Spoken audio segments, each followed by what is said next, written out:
old way, the old forte piano way of trill learning is 1, 3, 2, 3. I remember sitting in a room with Annie Fisher, and she was playing Beethoven. We were playing stuff for each other. And I said, why are you trilling that way? She said, I want it to be really tough. And that makes it a slower, really tough trill. Mm-hmm. So trills, and then, scales come out of the trill. So if you can do,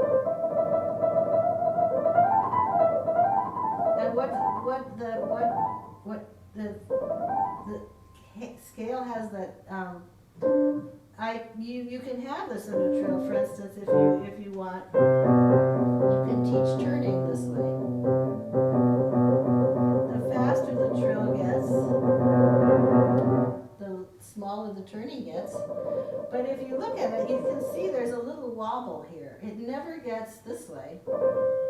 As soon as I get completely tight, I can't move, Mm-hmm. right?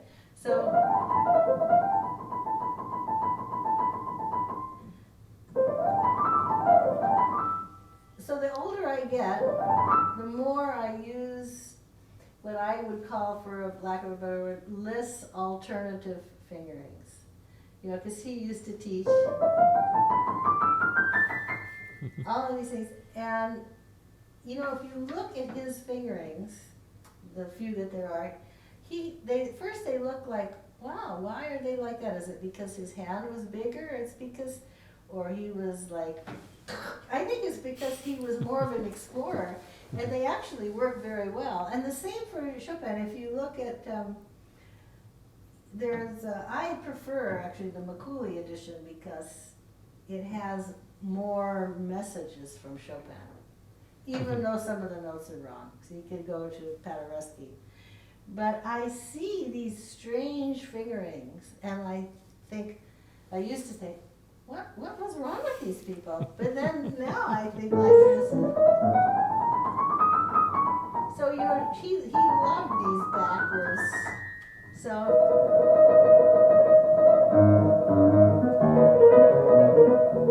and sliding. So he has all of these kind of hidden messages. So you have the repeated notes, you have the trills, then you have the scales, then you have arpeggios, and then you have the chords, which is, 3-note chords are usually not a problem, but 4-note chords or 5-note chords, and that's where you really need to either have your weight on the outside, so it works, or you really have to be sure that this is not tense. Mm-hmm. You can play a tremendous amount of the repertory with an Archie or Beethoven, or but it depends on what kind of sound. Like if I play,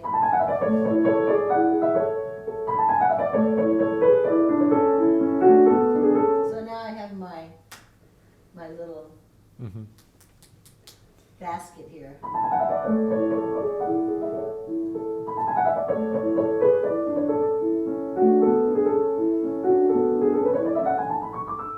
I just prefer a more human sound.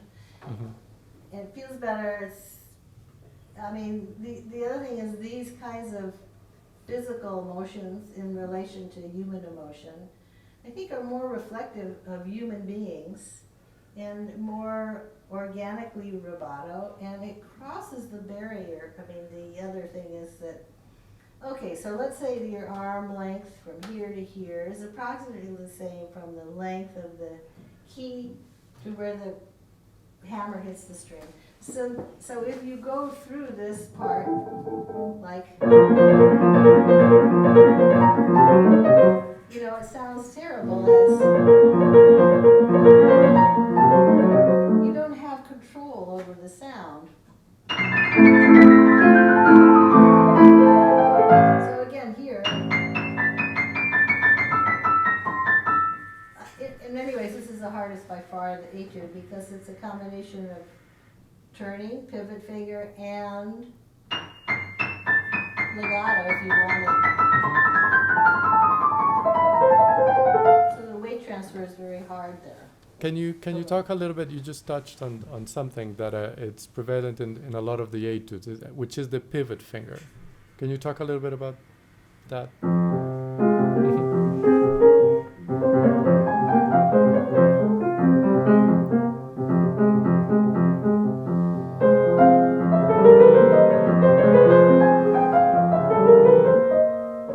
mean, their pivot finger is everywhere. I mean, it's like, let's see, here it is.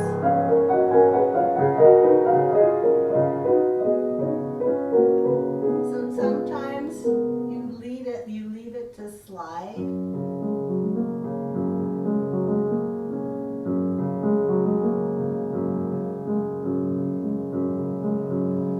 I mean, this is really, so you can, the real problem of teaching this is you really need the student, because with some people you would tell them the pivot finger is here, depending upon what's happening here. But others, the pivot finger is here.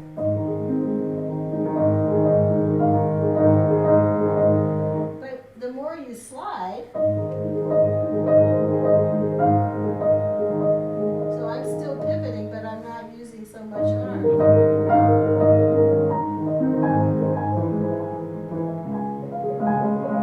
But here's a great pivot finger.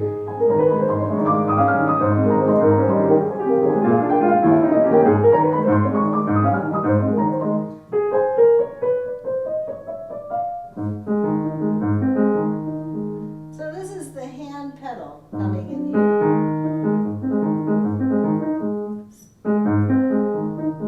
So the fourth finger is, see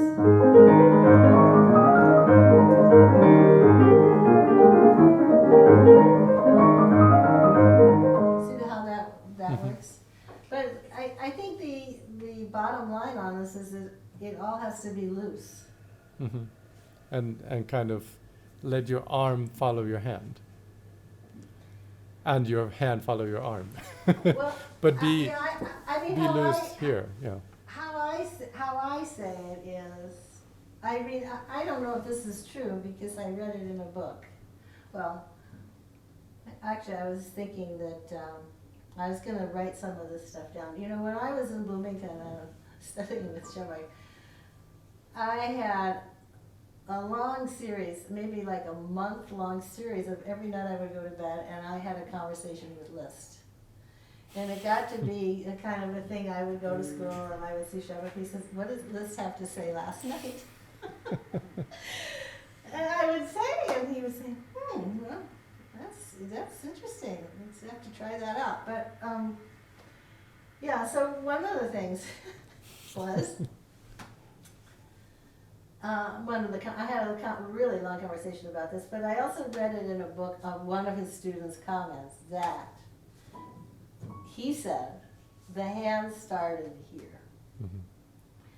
So I think that you should.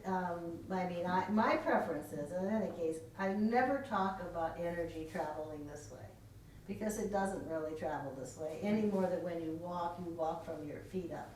It travels this way.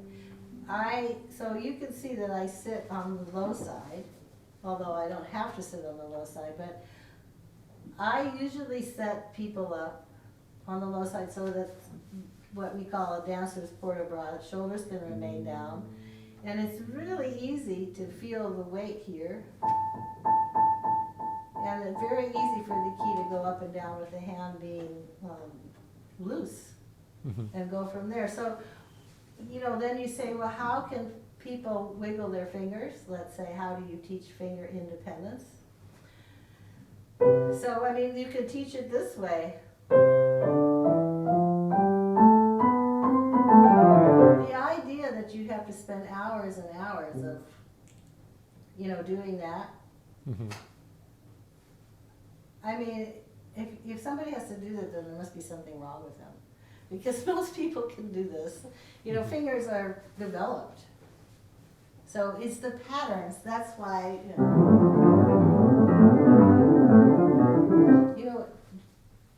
that's another way of doing it. Or even some of the list exercises or whatever you want to use. You can use etudes too, but I think the etudes are a little bit more challenging you know, because, by the way, here's the sliding. So most people think of this as a jumping. It's a sliding. So Except where the you jumping is usually lateral, jump- not up and down. Yeah, oh, here's.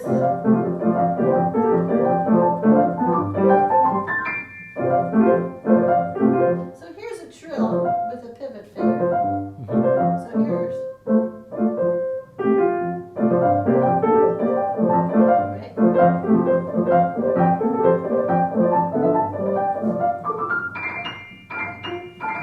But you can also do it with a higher wrist. It's individual. It also depends on how the person, how they physically are, how big they are, you know. Okay, we have to kind of stop the interview, even though we can probably continue We can go talking on for for hours. years. Yes. But in order to finish the interview, I would like you to have some wisdom words to spread to the young pianists all around the world that want this to become part of their lives, even if they don't become concert pianists, but they want to be pianists in a high level. What would be the 2 or 3 things that you would recommend, or 4 or 5? That's too many. I mean, the first thing is, you know, I think you have to put your consciousness in an open place when you go to, if you want to spend time at the piano. In other words, don't go and like plug yourself in like you're going to do your routine and think about something else. So that's where the awareness is the most important thing. So you have to go to the piano with love and with the enjoyment that whatever the piece is doing, and you know, go from there with keeping your body soft, not hard. I mean, that's the main thing, because you won't get far and you won't get insight if you are turned off into a routine. If you kind of make yourself less human when you go to the piano just because you're dealing with a mechanical instrument here with strings, you really, really want to make the piano as human and as soft as you are. And if you can stay on that path, you'll have results for sure. It's a nice image. Yes. We'll leave it there. Beautiful. Thank you so much again for listen, it for was doing wonderful this. to see you. Wonderful to talk to you. And I extend the ciao for now. invitation. But I want to invite everybody to go to your channel, look at the wonderful recordings that you have there, and to go check out your website. You have wonderful information, and the RPPF festival. And also is tuition free. It is tuition free, which is That's a a wonderful thing that you're doing. So for we all have pianists. about 39 participants and about 20 faculty coming for 2021. Wow. And if for some reason the United States is still full of coronavirus, we'll be doing it online. We hope not. Hopefully by then we'll be in better shape. Let's hope. Also, please go to Spotify or Deezer or whatever you use, Pandora, to listen to the wonderful recordings that she has. The Chopin etudes are something that nobody else plays them like her. And it's not because she's my teacher. It's because they're wonderful. Yeah. Nobody will believe that for a minute. But in any case, all right, wonderful. Thank you so much. It was a pleasure.